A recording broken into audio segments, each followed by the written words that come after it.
नमस्कार दोस्तों। आज मैं एक नया टॉपिक जो वर्तमान समय में पूरे वैश्विक परिदृश्य में काफ़ी चर्चित है और ये घटनाएं जो घट रही वर्तमान में, इस पर मैं चर्चा करूंगा। तो इस चर्चा का जो मेरा एक जो विषय है वो है यूक्रेन और रसिया का जो वर्तमान में युद्ध चल रहा है और इस युद्ध के पीछे मुख्य जो वजह है वो क्या है। मैं इस पर थोड़ा सा आपसे बहुत शार्ट में बहुत छोटे समय के लिए मैं डिस्कस करूंगा। तो चूंकि मैं इसका थोड़ा सा बैकग्राउंड में प्रकाश डालना चाहता हूं कि जब 1999 से पहले 1991 के पहले जो रूस हुआ करता था वो सोवियत संघ के नाम से जाना जाता था। चूंकि यह यूरोप महाद्वीप का एक बहुत बड़ा देश और पूरे विश्व में अपना शक्ति से और अपने जो रक्षा की जो शक्ति है, जो सामरिक दृष्टिकोण से बहुत महत्वपूर्ण मायने रखता था, उस समय वो नाम जाना जाता था सोवियत संघ के नाम से, जिसकी कैपिटल हुआ करती थी मॉस्को, जो वर्तमान में 1991 के बाद भी उसकी जो राजधानी वो मॉस्को है। तो 1991 में इसका विघटन हुआ था, अर्थात जो सोवियत संघ था उसमें से सोवियत संघ से जो 15 गणराज्य थे वो अलग हुए थे। 15 गणराज्य 15 ये 15 गणराज्य अलग हुए थे और उसी 15 में से एक रूस भी था। इन सब के अलावा जैसे आपका यूक्रेन तो दिया हुआ है, यूक्रेन है, लिथुआनिया है, लाटविया है, आपका जॉर्जिया है, उज्बेकिस्तान है, कजाकिस्तान है, किर्गिस्तान है, बेलारूस है, ये जो वर्तमान में जिसकी राजधानी अभी मिन्स्क है ना, जहाँ पर काफ़ी वर्तमान में ये चर्चित होता है। ऐसे कई कुल मिलाकर के जो राज्य थे वो 15 गणराज्यों में विभाजित हो गए। अब इसके पीछे वैश्विक जो प्रभाव था वो सबसे ज़्यादा यूएस का था, अर्थात संयुक्त राज्य अमेरिका का था। चूंकि 1945 के बाद, जब 1945 में द्वितीय विश्व युद्ध समाप्त हुआ था, द्वितीय विश्व युद्ध की समाप्ति के बाद संसार में दो ही महाशक्तियां बची हुई थी, एक था सोवियत संघ और दूसरा था अमेरिका। उस समय कहा भी जाता था संसार में किसी भी देश को कहीं भी जाना है तो विश्व में केवल दो ही रास्ते जाते हैं, एक जाता है सोवियत संघ की राजधानी मॉस्को की ओर और दूसरा रास्ता जाता है संयुक्त राज्य अमेरिका की राजधानी वाशिंगटन डीसी की ओर, और संसार में कोई तीसरा रास्ता नहीं है। और इसी बात को करके भारत के फर्स्ट प्राइम मिनिस्टर जो थे पंडित जवाहरलाल नेहरू जी ने वो एक गुटनिरपेक्षता, असंलग्नता या तटस्थता की नीति का उन्होंने जो विदेश नीति का एक मुख्य बिंदु बनाया था, और वही तटस्थता की नीति वर्तमान सरकार मोदी सरकार ने उसका यहाँ पर उपयोग किया है। तो खैर उसके बाद की बात बताऊं मैं, तो 1991 में जो रसिया था, वो रसिया जो था जो अर्थात उस समय का 1991 के पहले सोवियत संघ था। तो सोवियत संघ का विघटन होता है और उसमें से 15 गणराज्य अलग होते हैं, और उसमें से एक सबसे बड़ा जो राज्य था वो था रूस था, और रूस जिसकी वर्तमान में राजधानी मॉस्को है। अब उसके विघटन के पश्चात ये सारी प्रॉब्लम क्रिएट हुई है। जो 15 गणराज्य अलग हुए उसमें चूंकि जॉर्जिया को तो पहले ही उसमें 2-3 भागों में खंडित करके और रूस ने अपने प्रभाव वाली सरकार को वहाँ पर स्थापित कर चुका है।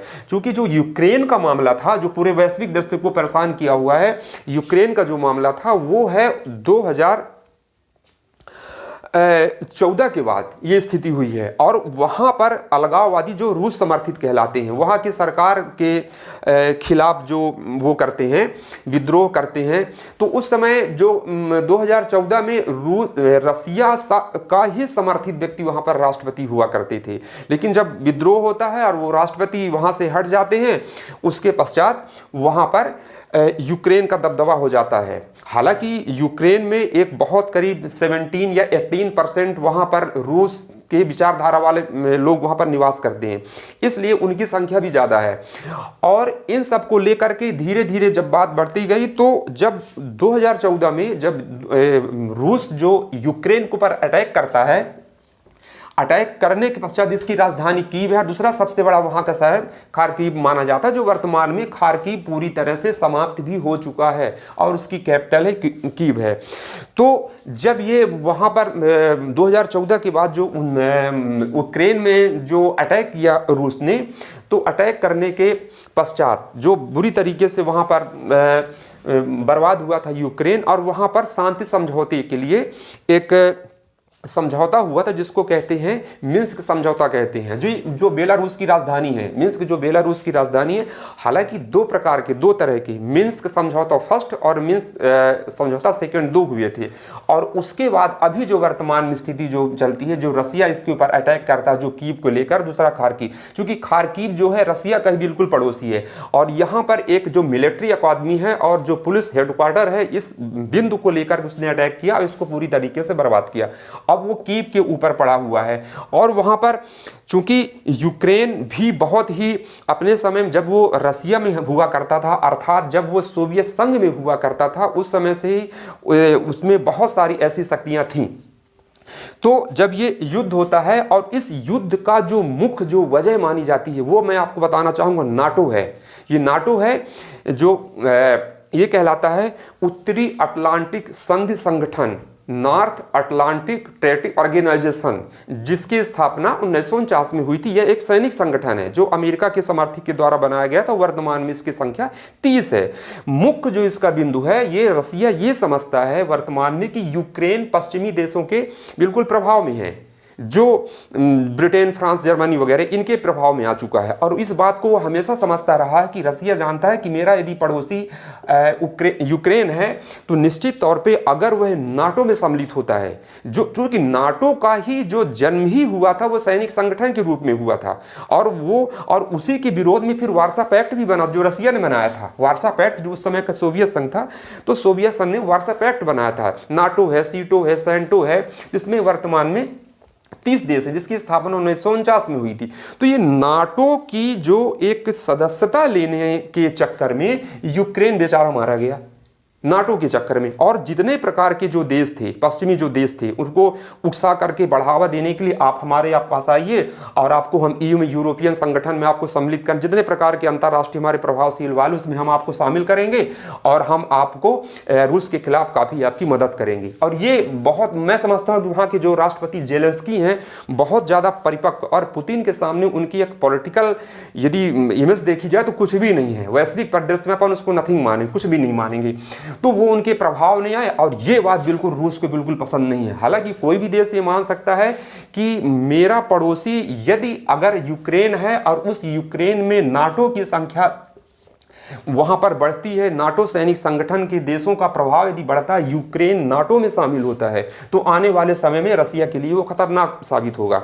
और हालांकि कोई भी देश ये नहीं चाहता। जैसे मान लीजिए मैं आपको बताता हूं कि जैसे अगर ये कहा जाए कि चूंकि भारत का पड़ोसी एक बांग्लादेश है, अगर चूंकि भारत के जो स्थापित जो दुश्मन हैं वो है चाइना और पाकिस्तान है, अगर मैं ये कहूँ कि भारत का पड़ोसी जो बांग्लादेश है, अगर बांग्लादेश में चाइना अपना सैनिक संगठन बनाए तो निश्चित तौर पर भारत इसका विरोध करेगा और वैश्विक परिदृश्य पर विरोध करेगा, क्योंकि आने वाले समय में निश्चित तौर पर है कि चाइना भारत के खिलाफ करने के लिए वो सैनिक संगठन बना रहा है।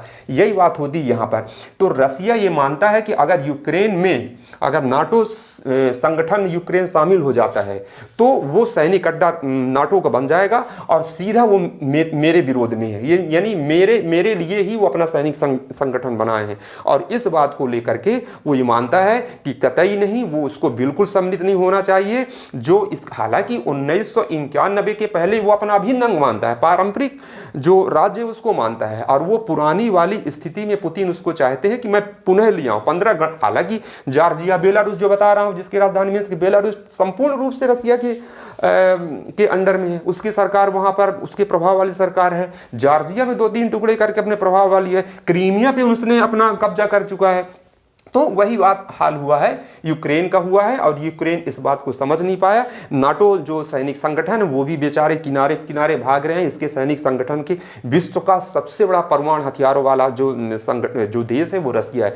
इसलिए कोई नाटो का कोई भी देश खुलकर के सामने नहीं आया। बस वो आर्थिक प्रतिबंधों की बात करते हैं कि आर्थिक प्रतिबंध लगा दें। इस बात को कतई बिल्कुल रसिया मानने के लिए तैयार नहीं। वो कहता पूरी तरीके से यूक्रेन को बर्बाद करके ही मैं मेरा अगर यूक्रेन मेरा मतलब कि मेरी शर्तें नहीं मानता है, मेरी बात नहीं मानता है, कोई भी देश जानबूझ करके अपने पड़ोस में ही किसी दुश्मन को नहीं बैठाएगा।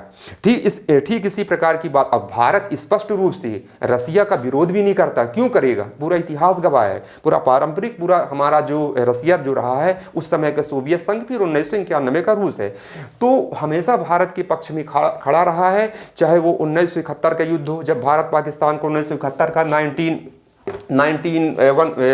1971 का जो युद्ध हुआ था भारत पाक का, उसमें इस खुल करके अमेरिका पाकिस्तान के साथ में आया था और अपना सातवां जहाजी बेड़ा बंगाल की खाड़ी में लेकर के खड़ा कर दिया था भारत के विरोध में कि वो भारत से युद्ध करेगा। तब चूंकि 1971 में ही भारत और पाकिस्तान का जो एक समझौता हुआ था और उस समझौते के तहत ये था कि भारत के ऊपर अटैक कोई होगा तो रसिया उसको अपने ऊपर मानेगा, अर्थात उस समय के सोवियत संघ, और सोवियत संघ के ऊपर यदि कोई देश अटैक करता है तो वह भारत अपने ऊपर मानेगा। तो जब 1971 में सातवां जहाजी बेड़ा लेकर के जो अमेरिका की जो सातवां जहाजी बेड़ा बंगाल की खाड़ी में, तब भारत ने रसिया को अपने दोस्त के नाते पुकारा था।